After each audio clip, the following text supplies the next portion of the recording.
What is up, Web3 crew? Krista Tumun's right here at a Global Blockchain Congress, and I'm with Mr. Peter from Global Origins. How are you today? I'm doing fine. How are you? I'm happy to be part of this event. But is this your first time to attend Global Blockchain Congress? What are your expectations then? Well, meeting wonderful people and exchanging ideas. Now let's talk about the company and what do you guys specialize in? Our company is called Global Origin Verification. And what we do is we have a new technology and a bunch of patents we filed, and this enables us to protect commerce going forward. We believe that the biggest threat that Elon Musk and others are very smart but are wrong, because they think that the biggest threat to humanity with AI is nuclear war, and that AI will cause nuclear war, kind of like the Terminator movie, right? But the real threat is not that, it's commerce. Because in a world where deep fakes and AI deep fakes can fake who you're talking to, who you're seeing, and all whether you have a deed or not. I'll give you an example, if I may. 1 year ago in February 2024, the CFO of HSBC Bank in England called the head of the wire department in Hong Kong and ordered him to wire money, $26 million. And the head of the wire department in Hong Kong agreed to do so because he personally knew the CFO and some of the board members that were on the video call. Well, it turns out they wired the money and the whole call was fake. The video call, the I never called, the money was stolen. So in a world where exponentially every month AI is getting better and better, soon you won't be able to know who you're doing business with. Amazon won't know if they're delivering your right product, and car deeds and home mortgages can all be faked. So we need something to do that. I asked a very smart business person in New York recently how to handle this, and he said, well, you can only do business in the future with people you can physically meet with. But the problem, if that occurs, then local, national, and international commerce will collapse, and food supply chains will collapse, and people will starve around the world. So the biggest threat of AI to humanity is not nuclear war, it's commerce and global food supply chains.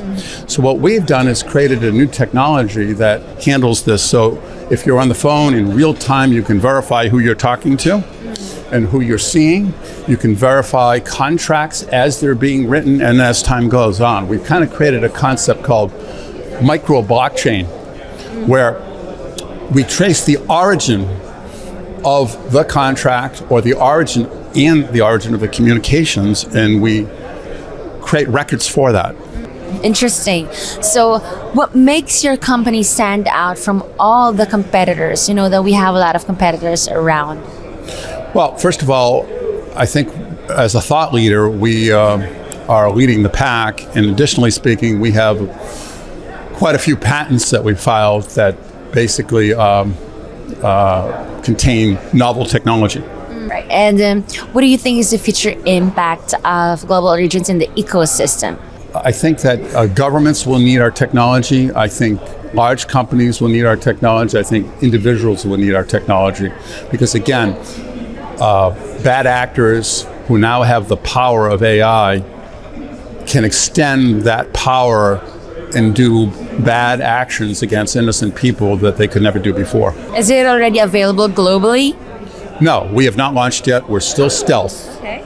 So this is the first public interview we've ever done. After Global Blockchain Congress, where are you guys heading to? Any upcoming events, or when are you guys launching?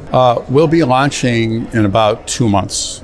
So please stand by for more information as it becomes available. What do you think is the future of money? Future of money is all digital, of course.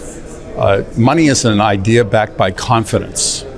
And people will tell you that. They'll all say it's a medium of exchange. They'll all say it's a store of value. But what we believe is there's a third factor that people don't know about, which is money is also a social